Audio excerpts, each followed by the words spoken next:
Callum, Hello. how you doing? I'm good, thank you, Marcus. How are you? It's wonderful to have you in the studio and also to finally sit and have a conversation in front of cameras. We have a lot of conversation behind the cameras. We do, that's true. You're an excellent client of mine, but more importantly, an excellent person. So That's very kind, thank you. I'm very excited to hear more about the story so far of WineFi.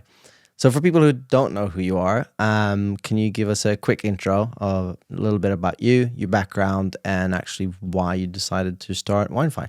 Yeah, absolutely. So I started my career in asset management. So I worked at Fidelity and then at JP Morgan Asset Management. So very much from like a big corporate bank background. And really the concept of WineFi kind of appeared, I guess the early embryonic idea kind of came to me when I actually looked to invest in wine myself. So for your audience that might not be familiar with wine as an investment, it has all of these very interesting characteristics. So it has historically offered better risk-adjusted returns than any mainstream equity, bond, and commodities indices. It's uncorrelated to those traditional asset classes, so it's a great diversifier. And in the UK, at least, in many circumstances, it is exempt from capital gains tax. So when I first had a bit of money to invest, I think it was 10 grand or something, I thought, great, well, I'm going to put some into wine. And it really just baffled me I think I was 26 or something at that point, how archaic the whole process felt. So on the one hand of the market, you've got one side of the market, you've got the wine merchants who know everything about wine, but nothing about investing. They all claim to offer investment, but really they're like asset selection process. So when they're choosing what wines go into your portfolios will really be based on one, what they have in stock, and two, probably what like a senior person within their team thinks about the wine. There's no kind of data analysis of note. And then on the other side of the market, you've got these wine investment companies. And I had a few very disappointing experiences talking to them. Typically they're very high fee. They are not subject to the financial promotion rules, neither are we. They're unregulated. But what that means is that anyone can set themselves up as a wine investment company. We are constantly at WineFi offered portfolios of wine that contain nothing of any investment quality at all that have been bought as investments. So there are a lot of kind of genuinely, I was about to say kind of unscrupulous players out there, but genuinely bad actors as well. We were recently offered a portfolio which had 36 cases of a Sicilian wine that even our investment committee hadn't heard of, which basically had a resale value of 0. So I'm sure it was great wine to drink, but it just didn't belong in a portfolio. So after I left JPM, I joined an early stage startup, Nomio, as employee number 3 and their commercial director. Worked super, super closely with the CEO to build and scale that. When I left, I think we had 50 plus customers, including enterprises. It was a real success story there. And I basically thought, okay, I've built this company kind of for someone else at that stage. I really think I'm ready to pursue this idea that had been kind of bubbling around in the back of my head for some time. And so when you say some time, how long is that period? So I think, if you want to be a founder, and I came from a position of wanting to be a founder rather than being like, I need to work on this idea. You train yourself to look for problems. And I thought, wow, I can't be the only person that's interested in investing in wine who has had this very disappointing experience of dealing with market incumbents. Surely there is a way to build a fintech company around this that makes it seamless and cost effective to invest in wine. So I think it was more that the realization that problem existed and needed solving. And really that realization probably started developing, when I was 26 and I went through that experience. It was just it felt like dealing with a legacy industry, and even like the process of calling up a wine broker to build your portfolio for you was really different to how I'd invest usually. Usually I'd go to Hargreaves Lansdown or whatever if I wanted to self-serve on investment products.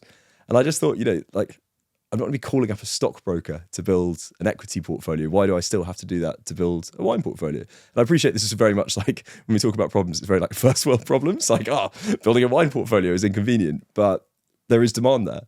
That was what led me really to want to solve that idea.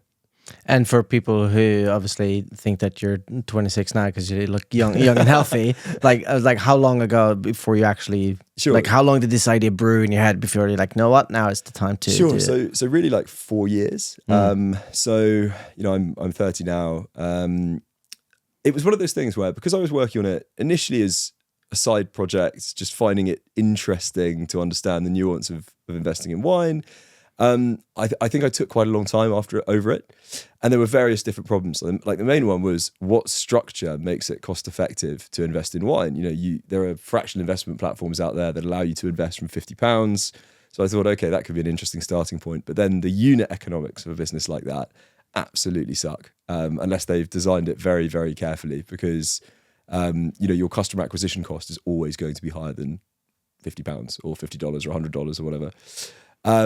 So we came up with this syndicate structure in the end after speaking to 6 different law firms, which allows investors to co-invest in an expertly curated, diversified portfolio of fine wine from as little as £2,000 or £3,000, depending on the portfolio.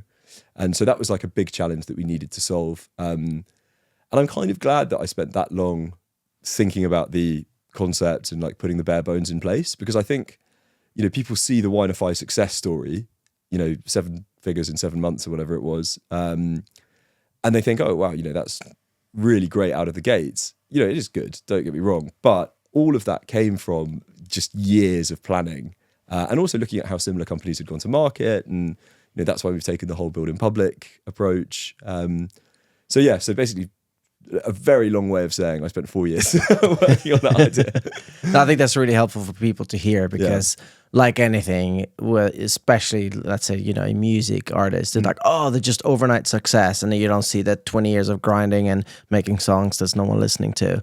I think similarly in business is that, they spent years on this craft, they spent years failing or figuring things out. So you just did tons and tons of prep work. Yeah, I think it's reps as well. When it comes to becoming good at anything, it's like, how much have you practiced that thing?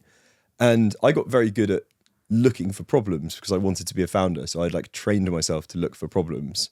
But equally, when I started, my background's in sales. So I was always on the sales side in asset management.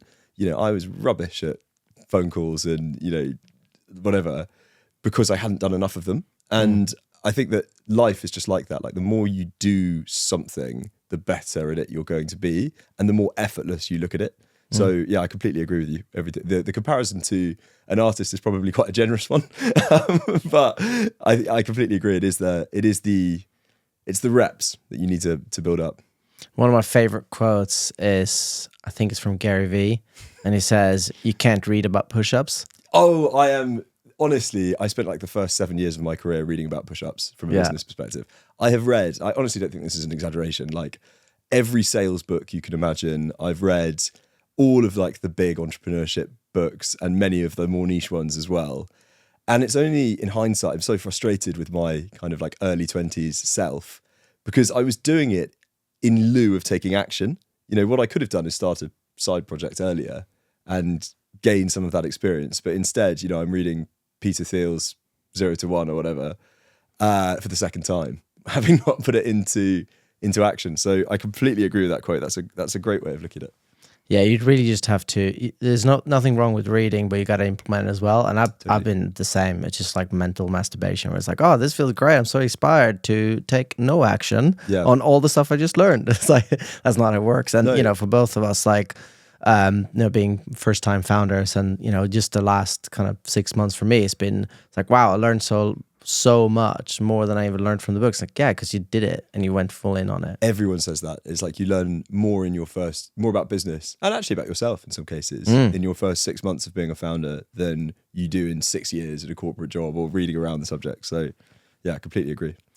So speaking of self-awareness then, it's like, what is your, I guess, circle of genius? What is your superpower, and how did you use that in this business? So I don't know if this counts as a superpower, but I do think I've got the capacity to get people excited about something and to bring them with me. It's annoyingly not a hard skill, but I think when you hear a founder talking with passion about their business and what they're doing, and I think the fact that we're building in public has really helped amplify that element of my personality, and it's been intentional, don't get me wrong.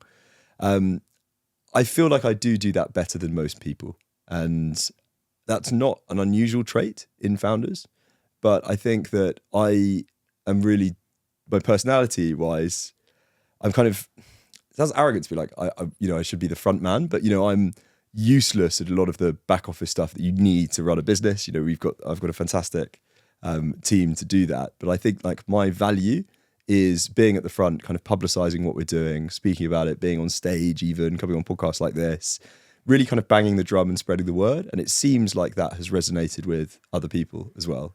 So I don't know if that counts as a circle of genius, but it definitely does. I think it's one of those, just because it's very, like you're saying, like you're banging on with the drum and you're being very outwardly, you're being like the face of the brand. I think it's easy for people to be like, oh, it's just an ego thing, or whatever, it's just a vanity. What it was like, actually, that is part of the business. That is like part of the the marketing and branding. Yeah. And I think people just don't really give it the worth it deserves. Yeah. Because like without that, like it's the classic, which people believe in different things, but I don't believe in this, which is build it and they will come. Yeah. It's like, no, because you can build the best thing ever in your basement, but if you don't talk about it, it's just going to be stuck in your basement. Yeah. So we need people like that, just like how we need technical people and great CTOs or people who are in the background, or like sales or whatever. I'm not great at sales, not at least in the what people would often think of sales. I'm great at networking and building connections, and like kind of naturally, like when people come to me. So I'm more like you. Like I love to be out there and make videos and content and promote things. And then I want the inbound to come naturally. I'm not a very like outbound kind of person. No. And I just think that it's a lot of value in that as well. So for sure. And we've spoken about this before, but I think there's a degree of virality naturally baked into your business, because the number of people that have gone to me, who does your LinkedIn video? I mean, you spoke to my dad the other day. The ultimate sell, even the parents are like, who's doing your LinkedIn content?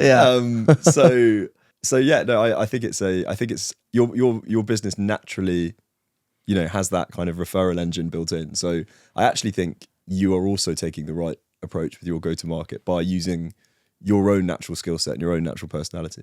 Yeah, exactly. I'm interviewing you now. Yeah, exactly. Yeah, thanks.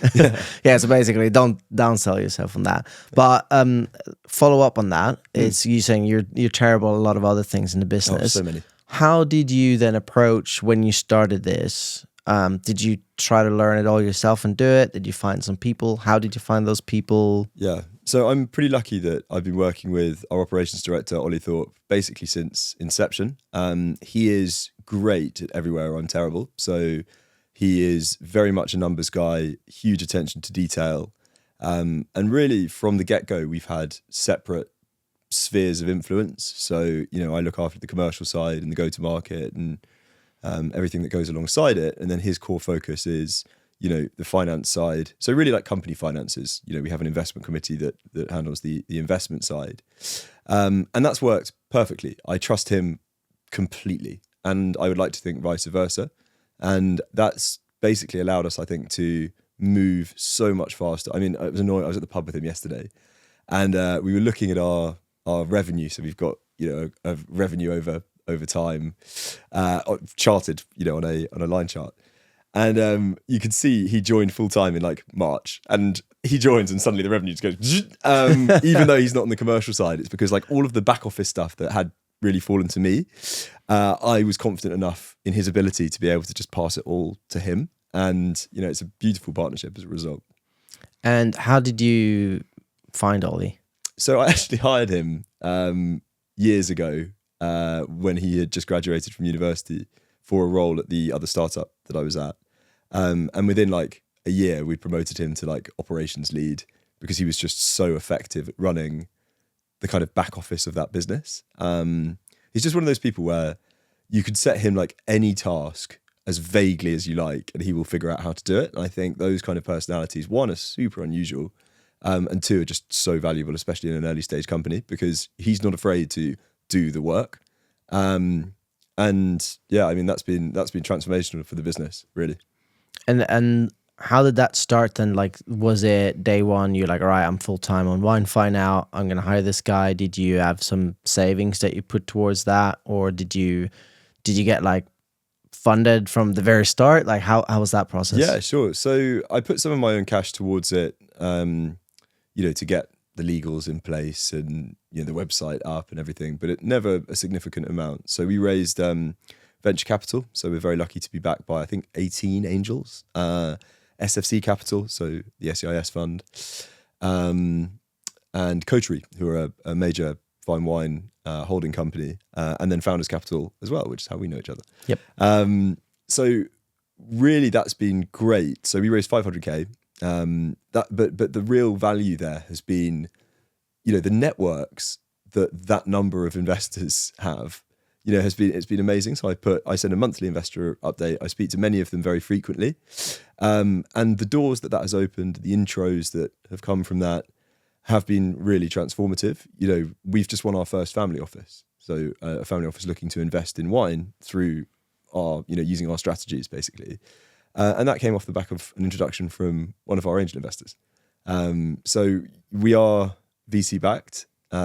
We have raised funding, but I'm very, very glad that we did. I'm not one of those founders that's like, I wish I'd bootstrapped, which is so easy to say in hindsight as well. And I also think it was a great proof point for the business, to have other people understand that it is a VC scale business is, I think a key reason to fundraise. If you hear from everyone that you speak to that a business isn't VC scale, it probably isn't VC scale, whereas we didn't have that challenge. So again, a long-winded answer to a relatively easy question.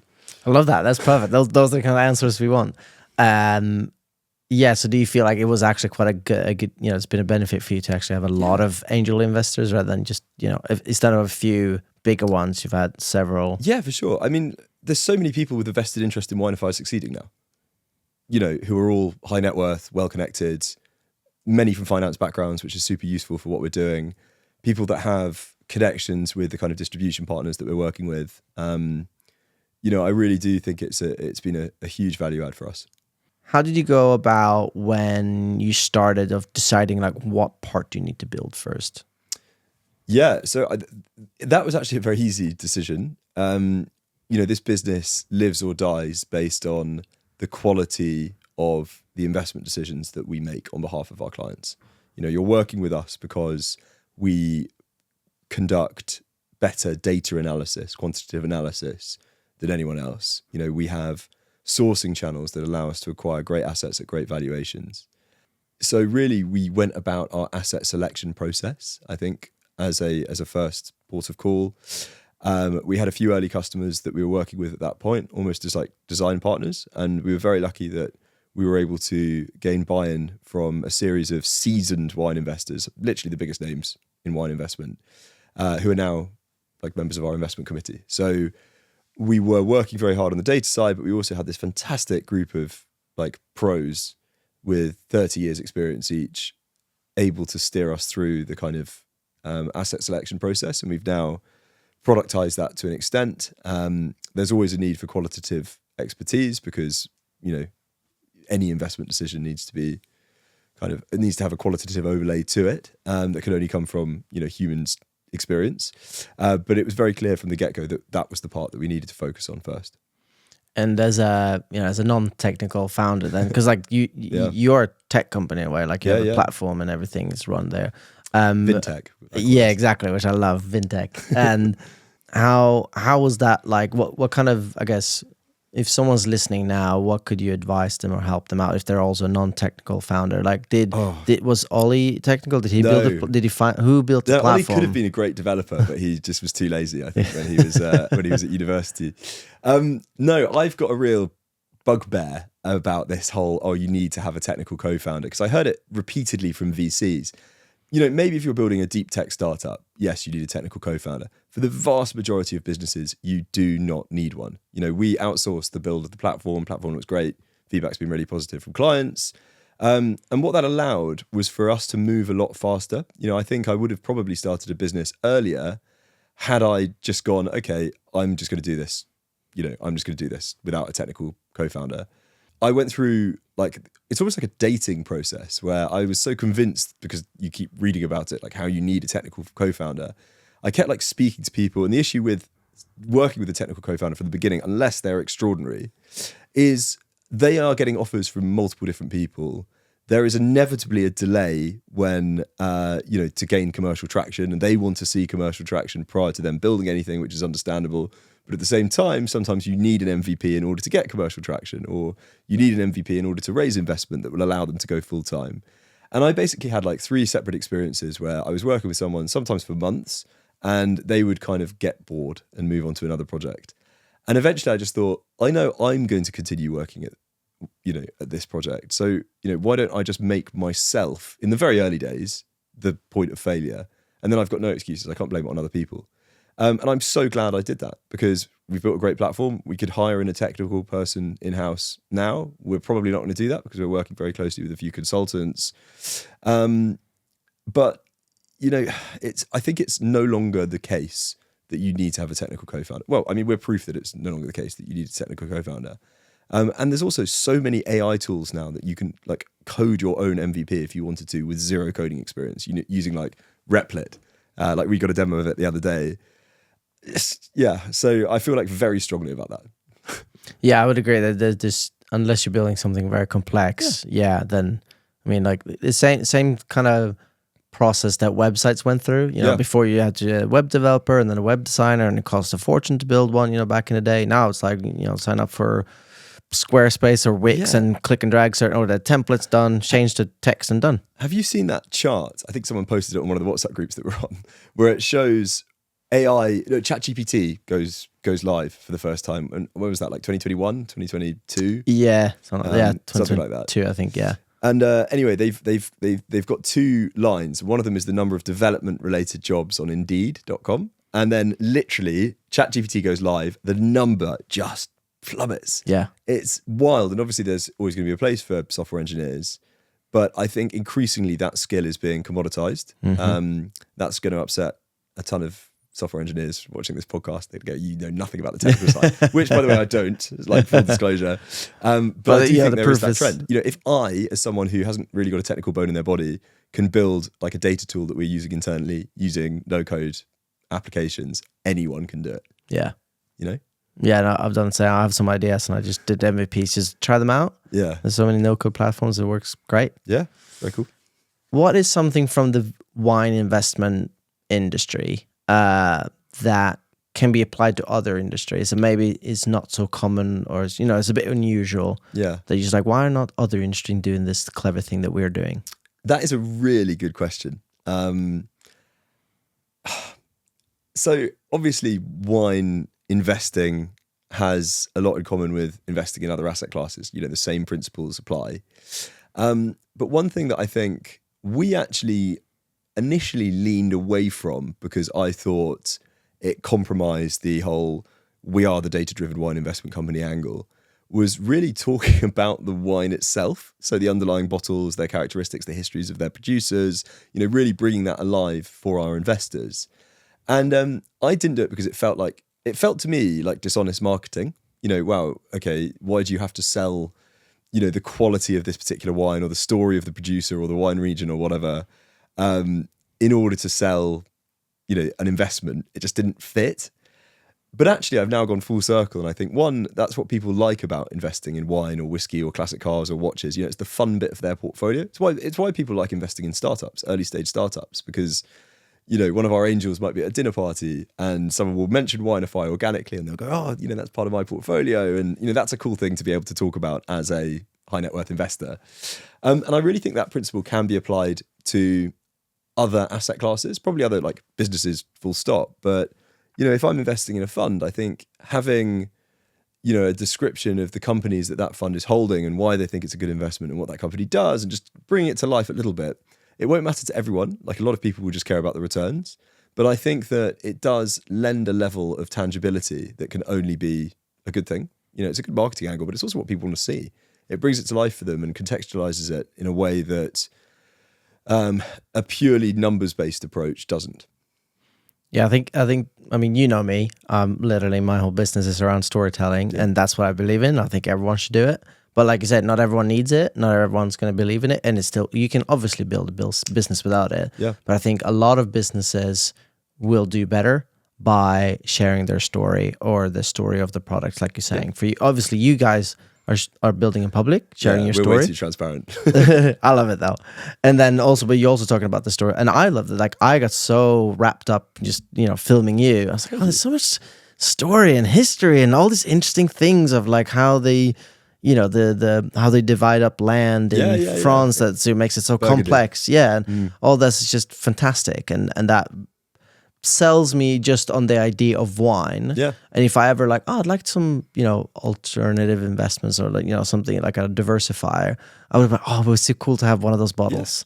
What came to mind when you said that in my head was like, well, Pokemon. Yeah. Like everyone was crazy about it. And what's it? You got to catch them all and collect them. Yeah. People love still to do that. People collect stamps, whatever it is, like rocks, shit, like, people collect everything. It is like adult Pokemon. You're right. It's, one of our angel investors, who's fantastic, but I think he spends £300,000 a year on wine. And it's for the joy of, obviously he's really wealthy, but it's for the joy of collecting and going, I own this, this rare bottle of Domaine della Romani Conti. And he's never planning on opening most of them. I mean, I think, it's difficult to drink £300,000 of wine, in a lifetime, let alone when you're buying that much every year. But yeah, I completely agree. It's the joy of collecting for many people. And that's where I think, we had a bit of a pushback from some investors when we were raising our pre-seed round, because people couldn't understand why someone would invest in a product like ours where they don't have the option of taking the wine out of bond to drink themselves rather than buy the wine. And I was going, well, I'm the target audience for this. There will be a host of people that like wine, but want to drink good, cheap wine. They don't want to be drinking, a £2,000 case of Chateau Brion or whatever. But they are interested in investing in it because they recognize that it is likely to appreciate in value.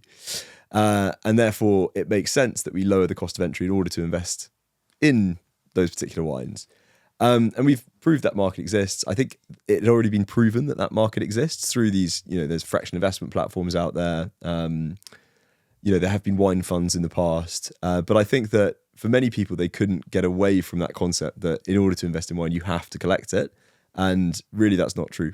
So I think there is some nuance there. Yeah, that the learning there for people is definitely like tell more of the story and as much as you can, what kind of stories and interesting topics can you add to your product? It's also like this trend is happening in B2B as well as B2C or B2B2C, which is kind of our model. And the reason that it's happening is because people buy from people. And increasingly, let's say you're in the HR department of a big bank, regularly on LinkedIn, you're looking for a tool that does X, I don't know, like vacation tracking. If someone is in your feed on LinkedIn constantly talking about this vacation tracking tool that they're building, I guarantee they at least end up on your list of, potential suppliers when you go to market and send out an RFP or whatever. And so I think that, interestingly, the B2B world has not yet caught up with the kind of storytelling element that's making such a huge difference in the B2C world. Great example. So I'm your second podcast guest today. Yes, you are. Back-to-back podcast guesting. But Marcus, you interviewed the Primetime Lager founders. They've done an incredible job building like a fun brand around what otherwise could have just been another beer brand, like another faceless beer brand. 100%. And it's because they tell the story so well. And, they put out a fundraising video that was like a parody of a movie and all of this really cool stuff that they're doing. But you never see businesses do that, like B2B businesses do that, or very, very rarely see it. And I think that that trend is only going to accelerate in the world of AI, where every email you receive, it will not be clear whether it's been written by a human or by a robot. Yeah. And I think it's that authenticity that resonates. It 100%. resonates for me as a buyer of stuff. Yeah. So it must resonate for other people. So you were speaking about being VC backed. So how was that process like? What was your approach? What did you, do you have any advice on what to do, what not to do? Take me through that process. Yeah, so I'd never done it before, but I'd spoken to enough people that had that I felt confident that we would be able to raise money. So I think the first thing is to basically be aware that it's a series of hoops to jump through in order to raise capital. And no one hits the bullseye with the first arrow. Your first conversations are probably not going to go according to plan because you don't know what objections people are going to raise.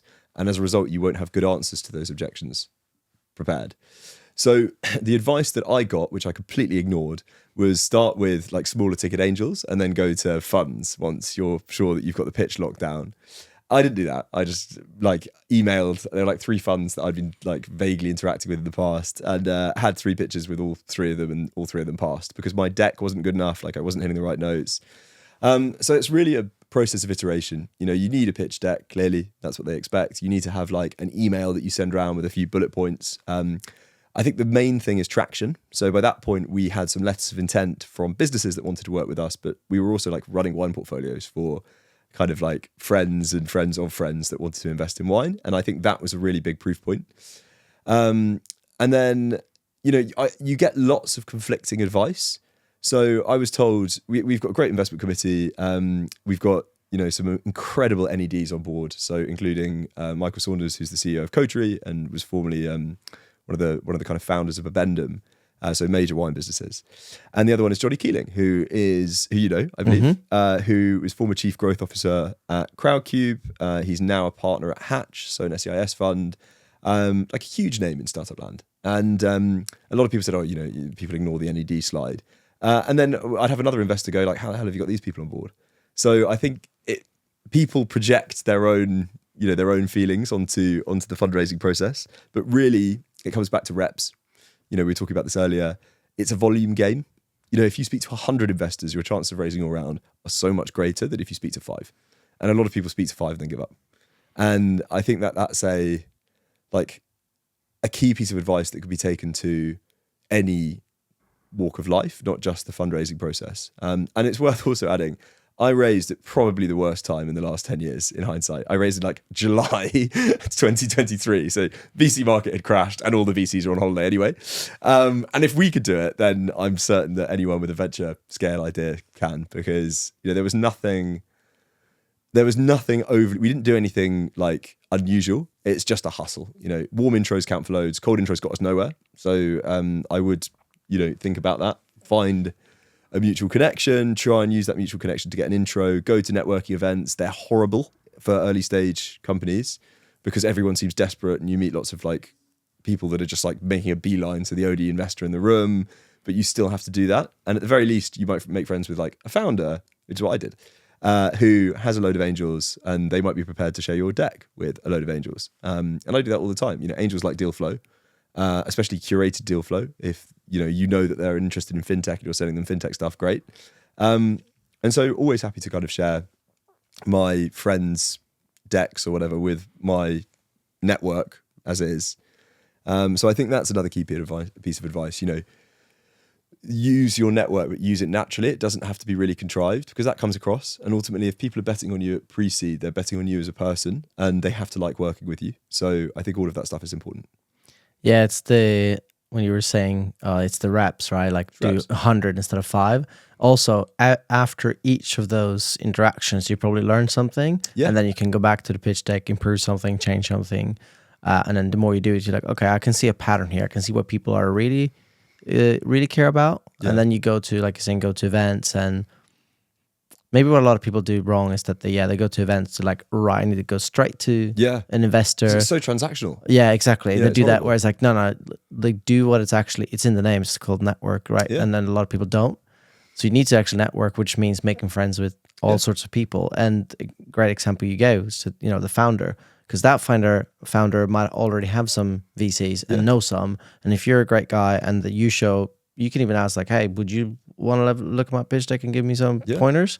And they'll be like, yeah, that's bad, that's good, and whatever. But like, it looks pretty good. Like, yeah, if you want a warm introduction, I'm happy to help out. Yeah. But that only comes from actually trying to build relationships and then help other people, like give value first. Yeah. Naval Ravikant, who you might be familiar with, he's kind of like an American business person / philosopher, who's like really famous for running this incredible Twitter account where he just drops these like, amazing nuggets of like information about running a business. And I saw an interview with him on YouTube recently where he's at a conference and someone says, how have you built such a great network? Like, how do you go about networking? And most people would expect you to say like, oh, you need to be intentional, you need to have a strategy and whatever. And his answer is so like disarming, where he's like, people ask me this all the time. And he's like, I'm not sure if I can swear on this podcast, but he's like, just start doing cool shit. You can swear on this and you will podcast. It's fine. attract- It's Excellent. encouraged. Excellent. It's good. fucking encouraged. But he basically says, like, start doing cool shit and you will attract people to you. Oh my God, has that been the case for us? You know, it's amazing to me that, you know, people will, like, founders that I really admire and respect, you know, we just had it with the Primetime guys, will be like, oh, you're the WineFi guy, right? You know, and within the space of 12 months or whatever, you know, you go from an idea that you've just started working on to, you know, at a drinks party with the founder of Brewdog. Yeah. You know, and it's because people are like, oh, all of these founders are on this kind of interesting journey. They've got to a level of commercial traction where they've shown that the business is viable. You know, let's hang out. We've probably got some stuff in common, and shock, you know, more often than not you do. So Yeah, you really get out of that desperation. Like no one wants to be in a room with a person who's like, oh, let me talk to her. You know, let's do really transactional.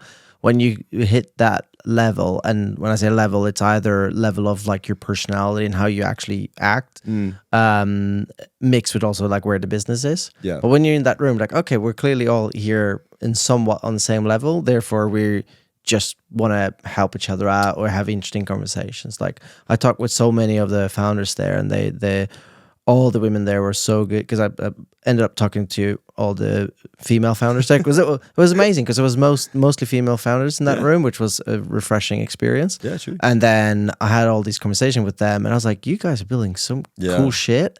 And then the way they talk about it, how they went about it, it was almost like a mini version of this podcast. I was like, so how are you building this stuff?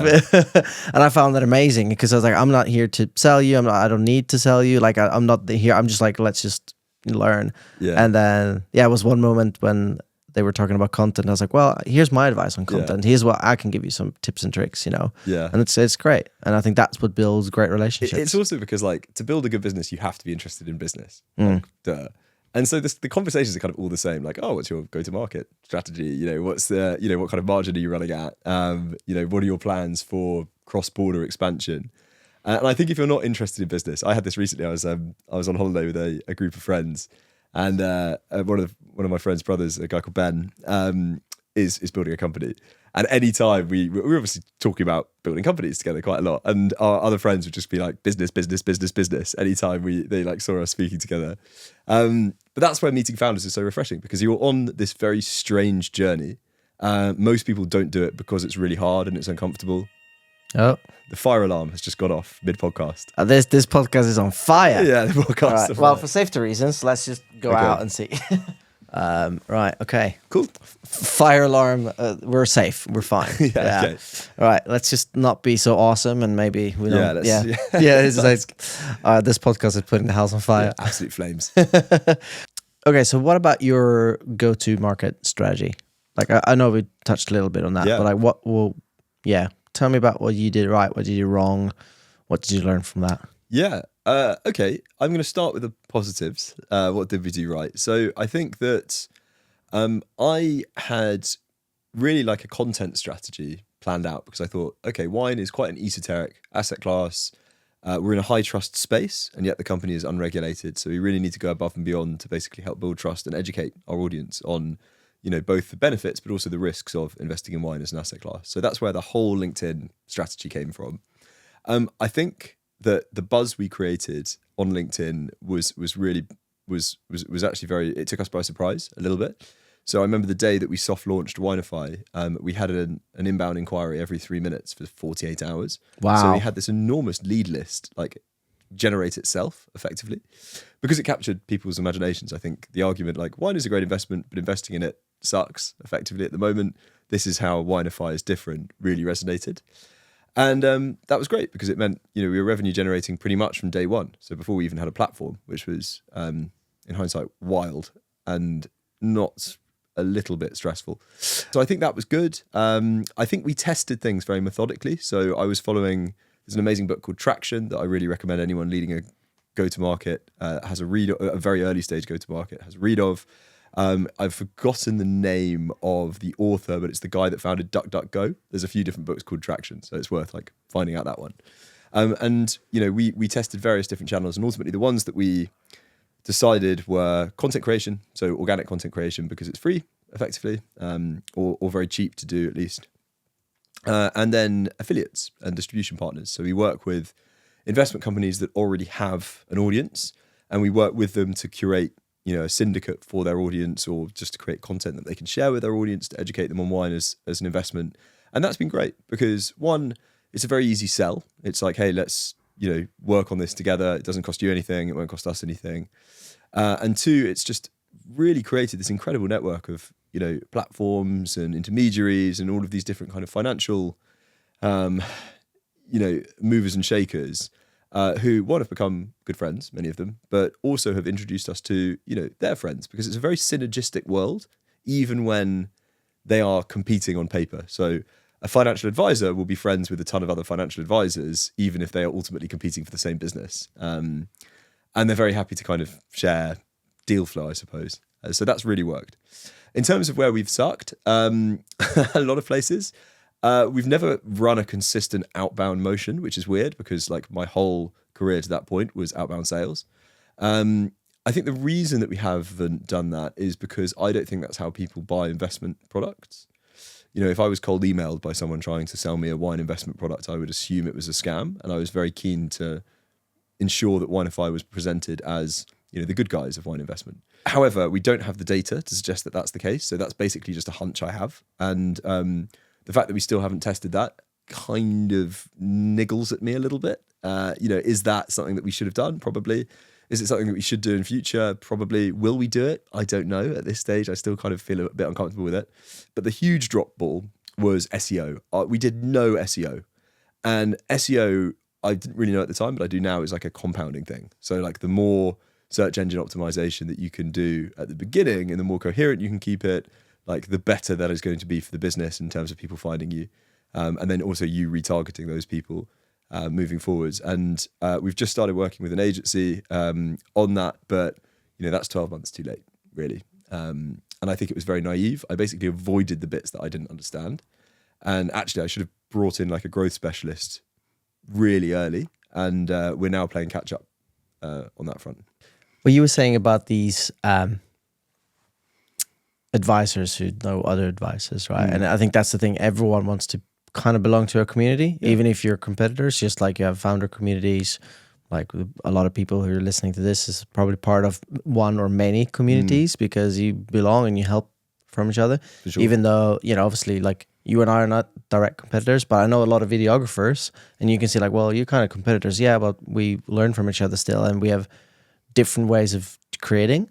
And also people hire us for different reasons. They're like, well, they might resonate with that person more than me. Therefore, like they wouldn't work with me anyway. Yeah. Because they like their style or their personality, whatever it is. So I think that's something important to remember for people who are, especially when you're starting out, but even when we went to James, the founder of Brewdog's place, like we're still a community of founders there, even though people are doing very successful and exciting things. Like you still need that. I think it's very helpful throughout the journey, not just at the start. Yeah, which is great. No, for sure. I completely agree. It's actually surprised me a little bit how initially closed off the wine trade was.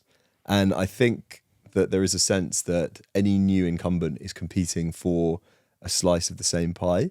And I think that it was only when they really realized that our model wasn't the traditional wine investment model, and also that we were bringing a kind of new demographic into the space and really from their perspective, new capital, did we get fully embraced by the wine trade. And even then there's probably a few people going, who are these guys? And that's okay. I'm at peace with that.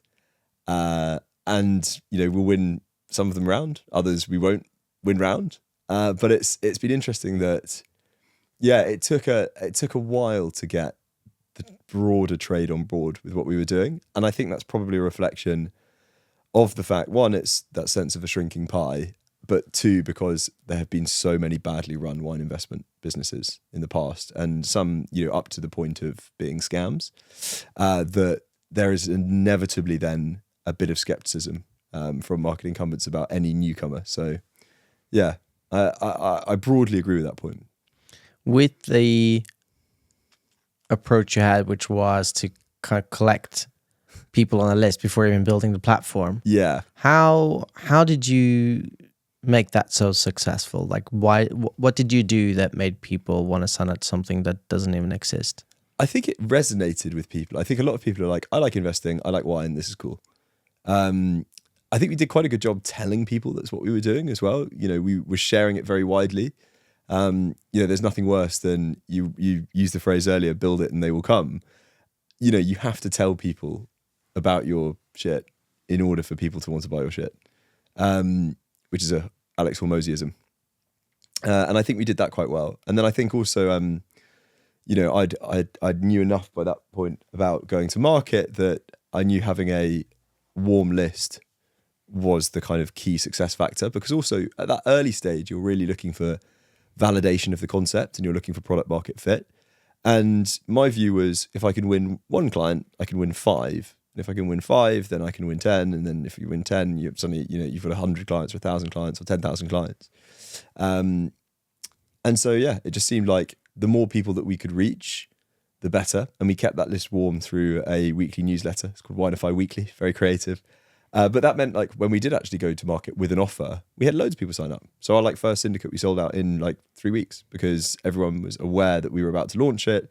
They had seen what we were doing. Some of them wanted to invest directly, so invest in wine that they owned 100%. But many of them were just waiting for our first syndicate launch, and so that was a real learning for us. Amazing. Let's talk about the scaling of the business. Okay. While you're still sort of early days, but you've scaled in growth since then, right? Since the inception of it, you got a few team members now. Yeah. How did you go about scaling it? Did you take help and advice from everyone? What was the main focus? Yeah. How did you hire these guys? So in terms of scaling the team or scaling the business? Both. Both. Okay. So with the team, we looked at the roles that we thought were most critical, really. So I've already spoken about how data is, a real core USP. So one of the first hires we made was a guy called Aaron Daniel. He's our head of data. He lives and breathes wine data. He's an absolute genius. He's built some incredible models that we use on a daily basis to select the assets that will ultimately end up in our wine portfolios. So he was an obvious fit. We're now hiring a head of investor relations to look after our client base, because we really want to make sure that the experience of being a WineFi client is excellent. And I'm increasingly no longer able to do that because of workload. If I was to spend all of my time dealing with new business and then existing clients, nothing else within the business would get done. So I'm slightly taking a step back from that. We found someone fantastic that will be onboarding. And then obviously I mentioned our investment committee as well. We're able to do a lot with quite a small team, in the way that a hedge fund is able to do quite a lot with a small team, largely thanks to our relationship with Coterie, so this fine wine business holding company that I mentioned. But then in terms of scaling revenue, we speak a lot internally about this concept of better, more. So doubling down on what is working rather than experimenting with new channels. But at the same time, we always have one channel that we're experimenting with. So at the moment, we're testing LinkedIn ads. It's a very low touch thing for us to do. We're not spending tons and tons of time managing them. But we are tracking, click-through rates and then conversion rates on the landing page, and using that to understand whether or not that is a good channel for us and whether it makes sense financially as a channel. So I think the key focus now for 2025 is the platform will be, by the end of December, fully self-service. So anyone can sign up and invest directly. And then it's really about going to market with that platform. So it'll be about dialing up ads if they work. It will be, launching with a number of different distribution partners more regularly. And I think that's scaled us so far, but that will just be the real unlock for taking WineFi supersonic. And then the North Star for us really is embedding within other platforms, so third-party platforms, where investors already live. I love the idea that WineFi could be listed on Hargreaves Lansdowne, for example. I love the idea that we could be on Revolut. You open your Revolut app, you go to the investment section, you can just invest in wine in a click. And I think that's ultimately where the opportunity comes from. The product now, I think we have locked down.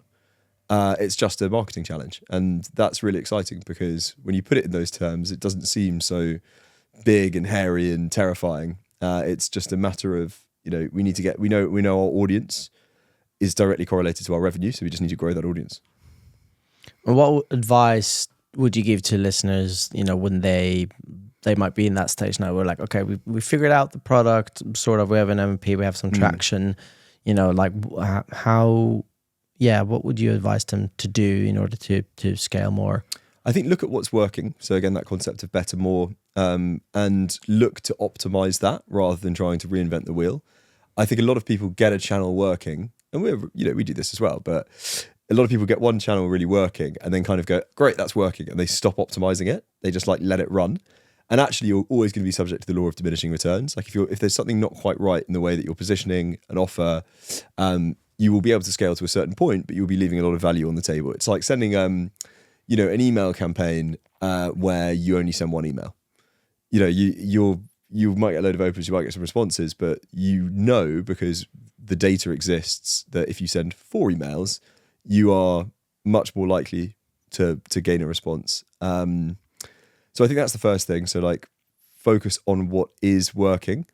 And then the other thing as well is like, don't be afraid to ask for help. So I mentioned we're bringing in a growth consultant because I want someone to, I guess, like strategize with about the right channels. And, someone that has taken a business to 100 million is obviously much better informed than me on how to do that because they've already done it. They're able to pattern match what works and what doesn't in a way that I am not yet. So I think, optimize what's working and ask for help would be my 2 little pieces of advice there. Amazing. Yeah, I definitely think that's the learning from others and also being willing to invest whenever possible, of course, in people who just better at what at something that you need, right? You're like, well, you could spend, the next 100 hours to learn something and be like okay at it, or could I just invest those 100 hours in doing what I'm already good at and outsource it to someone else? Yeah, there's an amazing, I think it's an essay by Paul Graham, so the guy that founded Y Combinator. His advice is basically like learn how to sell or learn how to build. And he makes the point, lots of people say to him, oh, should I learn how to code? And he's like, look, if you're good at sales, focus on being better at sales. You're never going to, if you're starting coding late, you're never going to be a great coder. And it's much better to be great at something than average at 2 things. And I thought, that really resonates. Yeah, just double down on what you're good at. Yeah. I think that's for people as well, to find when they look for co-founders or even just like their first staff members. Yeah. I think that's like a people I speak to that like will really be honest with yourself and be like, 1, what do you enjoy? But also 2, what are you good at? And those, hopefully most of that, you'll find something that's both, right? Yeah. Like this is kind of a good situation where like you can enjoy something or be good at something but not quite enjoy it. So I'm actually a very good editor. I just find it very boring after a while. Yeah. So unless it's like here's a 30-second epic trailer. Like if I'm going to do a 30-second trailer of that yacht trip we did, like that's fun because it's like short clips, people fast, whatever. It's probably my ADHD brain. It's like, this is something going on. But if and you're working with beautiful subjects, exactly. I mean, this is so easy. So that's great. But having like very long or like just an amount of it's like, I have to edit for 8 hours. I'm like, I can't do it. So that's like for me, it's just, can I just find someone who actually loves editing and can sit there and like really focus? And like, great.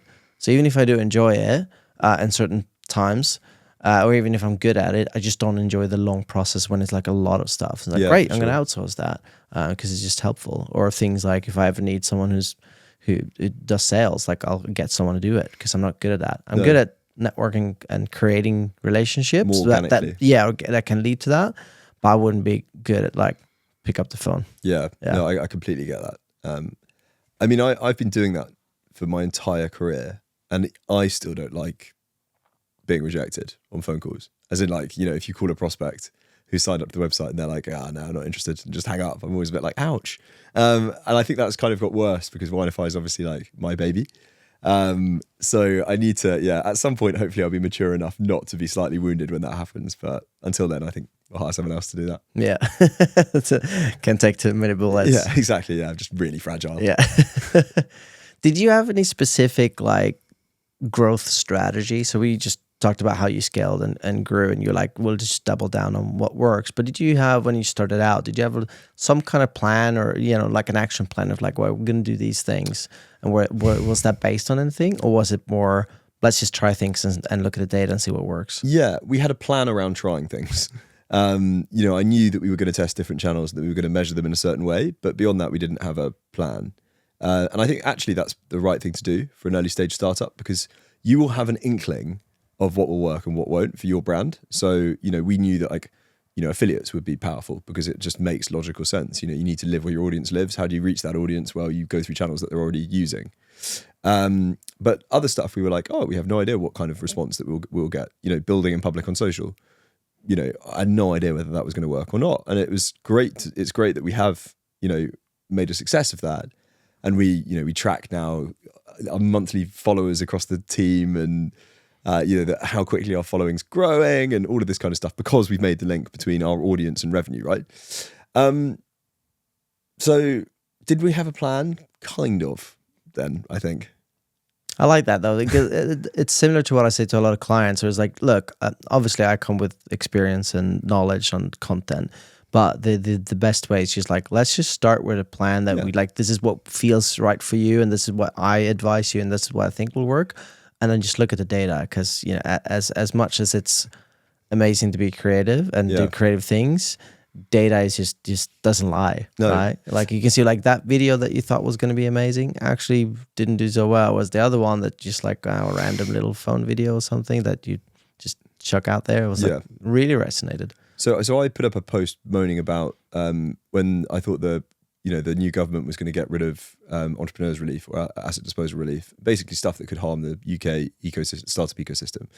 I put up a post on LinkedIn kind of saying, this is a bad thing. And it got 1 million impressions. And just to put that in perspective, I think all of our content up until that point, so over the past 12 months, had got 1 million impressions. So it doubled the number of impressions. Obviously, we had to take it out because it wasn't, it's not a true piece of content. But yeah, that really resonates. It's just weird how, sometimes stuff gets picked up and sometimes it doesn't. I also think that if you give yourself too strict a plan in the early days, when it is nebulous and you are finding product market fit, you can actually kind of tie yourself in knots a little bit, because you're going to feel bad if you're not executing against that plan. And if that plan is working, then the business isn't working. If that plan isn't working, then the business isn't working. So I think that, it's actually good to keep it vague. And I think any investor that has ever operated a business will know that. No one should be pushing you for a really detailed business plan. It should be, we are going to try this thing, this thing, this thing, and this thing in order to find 2 channels that work for us. Yeah. One channel that works for us, And that's what people spent, some people are like, it took us like 2 years to have a proper product market fit. Because they're like, we were figuring out, we were listening, we were adapting, we're changing. It was like that at Nomio, the startup I was at. They built some amazing technology, but, it was about finding the right application for it. With us, I knew we were going to have a degree of product market fit because wine investing is not a new thing. Thomas Jefferson in the 1700s talks about it in his diaries. But, I knew the model was a bit different. So we needed to test that hypothesis. Did people want exposure to wine as an asset class without the optionality of being able to take the wine out of bond in order to drink it? And that's what we've proven. And then the main thing was like, we need to find I guess whatever the growth equivalent of product market fit is, we needed to find a strategy for scale. And that's something that we'll always be working on, because, the strategy that gets us from, 0 to 1 is very different to the strategy that's getting us from, 1 to 10, and that would be different from 10 to 100. So it's something that I think needs to be constantly evolving. And as a result, you can't lock yourself to a plan. You can only concentrate on inputs and testing and learning from the data, as you say. And there's so many new things coming out. Like there's AI and technology that change the playing field in so many ways. What kind of tools or advice or anything that you can give that has really helped you on your journey so far? It could be anything from advice from someone, or software that you use, or a book that you read that you really recommend. Sure. So I think for me, the interesting thing about building a business has been how much of it relates to managing yourself, not just your time, but also how you're feeling, because obviously how you feel massively impacts the way that you act. So I've actually spent, weirdly, I wasn't expecting to admit this on a podcast, but quite a lot of time like reading like motivational stuff or like business philosophy books and things like that. And the big theme for me is resilience, because, I'm a relatively new founder. There are a lot of things that I've never been through. And until I have been through those things, I'm not able to recognize that there is a solution. So, you lose a customer, or, something goes wrong, or an employee leaves. That actually hasn't happened yet. But, it will happen at some point, and I'll be hopefully ready for it when it does. But for someone that's experienced and has built and sold a number of businesses, like my dad, for example, some of that stuff is like, it's so minor because they're looking at it from this like 10,000 foot view, and that it's happened to them before, that it doesn't like phase them whatsoever. Whereas I think when you're, a newer founder, everything feels very raw. And so as a result, like I'm really focused on reading stuff around resilience, and I've got the incredible, I think it's Teddy Roosevelt, his speech, "The Man in the Arena," which is essentially an excerpt from a speech that he gave in like the 1920s or 1930s, which opens with the line, "It's not the critic who counts, not the man who points out how the strong man stumbles or how the doer of deeds could have done them better. The credit belongs to the man who is actually in the arena." And I thought that's a beautiful analogy for entrepreneurship. It is about the fact that you are doing things and you're learning, and as you go through this journey, like as bad things, quote unquote, happen, you will learn from them. You'll become a little bit more resilient as a result, and better as a leader as a result. I find that like my mind often gravitating back to that because, the first year is hard. You're doing a lot with not a lot of resources. You need to get to certain revenue targets in order to raise more funding, should you so choose. You have that kind of cold start problem where some people don't want to work with you because you're too small as a business. And so you have all these different things happening, and it's like the most stressful, it will be, because you're like, is this business going to work? And I remember like the first month that we were cash flow positive, I was like, wow, this is incredible. Because now we're not actually reliant on outside funding. The real focus has been on like reading as much as I can about grit and resilience, and just trying to cultivate that mindset, which is funny because I would regard myself as a very, very resilient person. I get back up any time life puts me down, and I always have. It's just an ingrained trait in me. It's not a flex. It's just who I am as a person. But I think I can manage my emotions better. I often, when I'm talking to the team, I often have, it's either a very good day or a very bad day. I'm either at a 1 or I'm at a 10. And actually, I think the key is to try and make sure that I'm always between like a 4 and a 7. Nothing is as good as you think it is in a moment. Nothing is as bad as you think it is in another moment. It's really about that emotional regulation. And I really aspire to, just make sure that I am level and stable, and that I'm able to see the wood through the trees a little bit when something goes wrong within the business, because I think I will be happier and healthier as a result, and a better leader for it. Yeah, it sounds very much like stoicism. Yeah, which is something I read a lot. I guess it is a bit stoic. Yeah, which is a lot of. Any particular book that you've reading or read? Yeah. Oh God, there's so many. So I read The Hard Things About Hard Things. The Hard Thing About Hard Things, rather, by Ben Horowitz, which I thought was really good, who is one half of Andreessen Horowitz. And again, it's very much like, building a business is hard. Don't build a business if you are expecting it not to be hard. And I thought that was excellent. I've mentioned him a couple of times. I think I've mentioned him on every single podcast. So at some point, I really hope I meet him. But Alex Hormozy's stuff is so good because, one, he's been there, like he's built multiple businesses and sold them. And so he's like an authority.